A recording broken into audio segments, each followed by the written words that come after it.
হায় রে, এই দুনিয়ায় দিন শেষে কারা শান্তিতে আছে এটাই বোঝা দায়। কারো খাবার আছে, খেতে পারে না।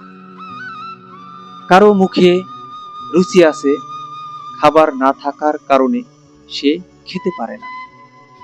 আবার তেমনি কারো খাট পালঙ্ক, এসি, খুব সুন্দর বিছানা আছে, সে ইচ্ছা করলে ঘুমাতে পারে না। আবার খাট পালঙ্ক সব কিছুই নেই, খোদা তাআলার এই রহমতের ঘুমের তার শেষ নেই। এই কৃষকটি তার জ্বলন্ত প্রমাণ। পরিশ্রম শেষে এখানে নিদ্রায় অচেতন হয়ে আছে। এখানে আমি ভিডিও করছি, কথা বলছি, তারপরেও এই সুখের নিদ্রা সে ভাঙছে না।